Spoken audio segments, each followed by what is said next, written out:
একটি বড় গাছের নিচে হাতি, বাঘ, হরিণ, ভাল্লুক ও খরগোশ বসে আছে।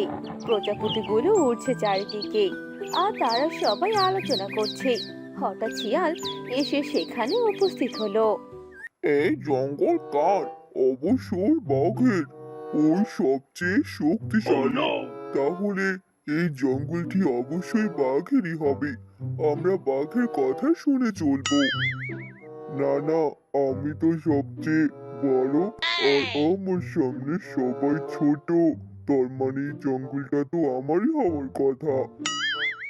কিন্তু গতি কিসের? আমি দৌড়ে সবার আগে থাকি, তাহলে আমি কেন নয়? তাই এই জঙ্গলটা আমার। চালাকের কথা বললে তো আমিও কম যাই না। তারা সবাই মিলে এইসব কথা নিয়ে আলোচনা করছিল, আর হাসতে হাসতে শিয়াল বলে ওঠে। তোরা সবাই শক্তিশালী, কিন্তু বুদ্ধি আর রাজনীতি ছাড়া কি কেউ টিকে থাকতে পারে? আমি যদি এক রাতের জন্য রাজা হই তাহলে তুই রাজা হবে? কি মজা! আচ্ছা, যদি পারিস তবে দেখা তো, দেখি কিভাবে রাজা হতে পারিস। বাঘের কথা শুনে সবাই হাসতে থাকে আর সবাই মজা করে, কিন্তু শিয়াল গম্ভীর মুখে সরে যায়। সে মাথায় একটা পরিকল্পনা করতে থাকে। অন্যদিকে সেখানকার সবাই আবারও সেই বিষয়গুলো নিয়ে আলোচনা করছিল, আর শিয়াল মনে মনে ভাবতে লাগলো। আমি হব এই জঙ্গলের রাজা, আর এই জঙ্গলটা শুধু আমার। শিয়াল একটা ভালো পরিকল্পনা করতে লাগলো এক রাতে রাজা হওয়ার জন্য। অন্যদিকে সেই জঙ্গলে সিংহ ছিল, আর সে সবাইকে সভায় আমন্ত্রিত করলো আর সবার সামনে ঘোষণা দিতে লাগলো।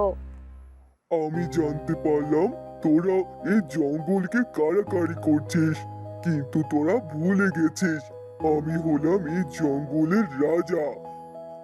কিন্তু আমি অনেক শক্তিশালী।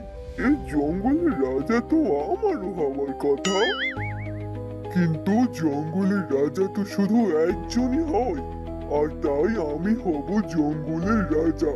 আর এর থেকে বেশি কিছু আমি জানি না, আর তোদেরকেও বলতে চাই না। এবার তোরা গিয়ে তোদের মতো কাজ কর।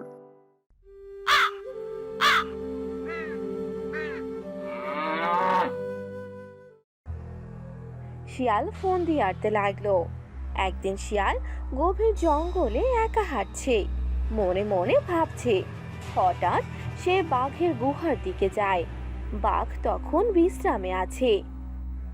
শিয়াল খুব আস্তে আস্তে গুহার সামনে গিয়ে বাঘকে ডাক দেয়। বাগরাজ, বাগরাজ, আমি খুব গোপন একটা খবর শুনেছি। বাগরাজ, আপনি কি কথা শুনতে পাচ্ছেন? খবরটা আপনার জন্য খুবই গুরুত্বপূর্ণ।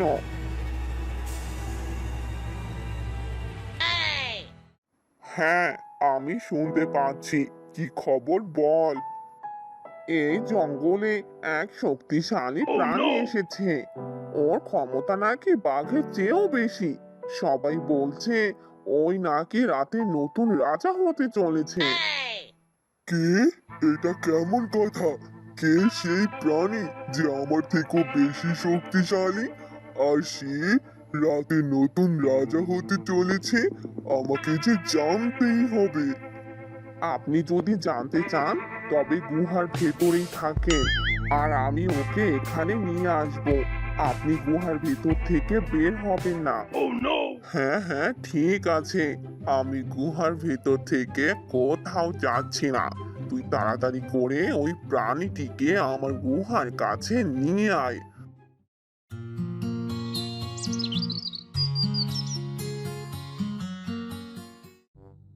আর শিয়াল দ্রুত সরে পড়ে।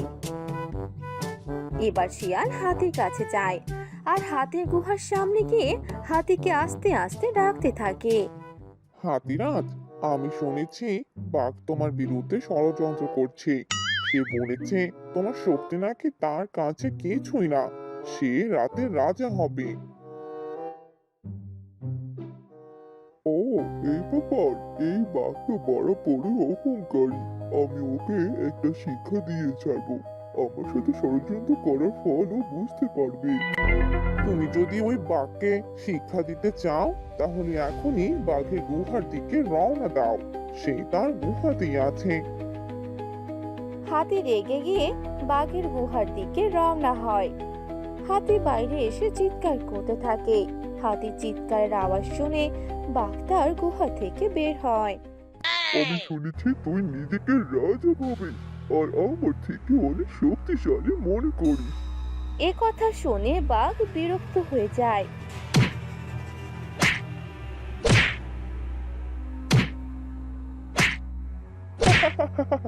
এবার হলো তো মজা, কি দিলাম তোদেরকে। এবার তোরা দুজন লড়াই করতে থাক। তোদের লড়াই করতে আমার বেশ ভালো লাগছে। যাই, এবার আমার কাজটাও করে আসি।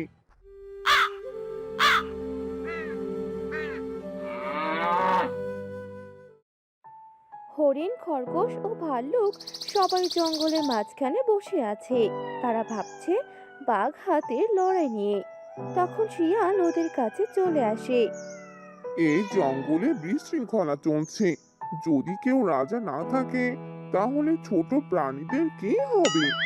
হ্যাঁ হ্যাঁ, শিয়াল তো একদম ঠিক কথাই বলেছে। তাহলে আমাদের কি হবে? তোমরা কি রাজা হিসাবে আমাকে মেনে নিতে পারো? আমি তোমাদের নিরাপত্তা দেব। এই সমস্যা থেকে আমি তোমাদের মুক্ত করব। কিন্তু তুমি কি সত্যি পারবে? অন্যদিকে শিয়াল গোপনে হাসতে থাকে।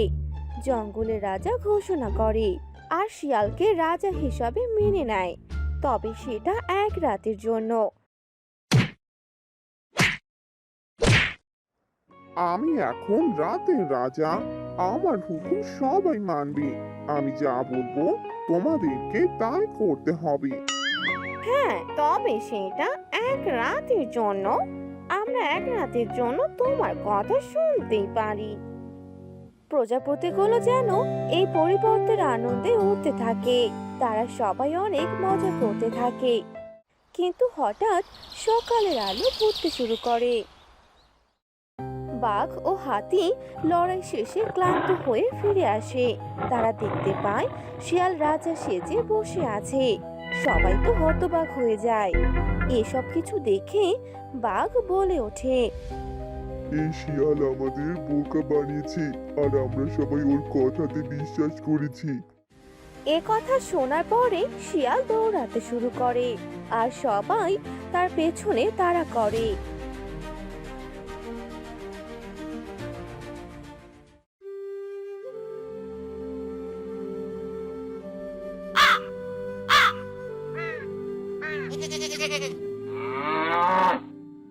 আরে বাবা রে, সেদিন তো চোর বাজা বেঁচে গিয়েছিলাম। না হলে সবাই যদি আমাকে ধরতো তাহলে তো সেদিনই মারা যেতাম। এই গল্প থেকে আমাদের শেখা উচিত শুধুমাত্র চালাকি দিয়ে সত্যিকারের নেতা হওয়া যায় না। নেতা হতে হলে সততা, সাহস আর শক্তির প্রয়োজন। হ্যালো বন্ধুরা, আমাদের গল্পটি আপনাদের কেমন লাগলো তা অবশ্যই কমেন্ট করে জানাতে ভুলবেন না। এমন আরো মজার মজার গল্প দেখতে চ্যানেলটি সাবস্ক্রাইব করে সাথে থাকুন।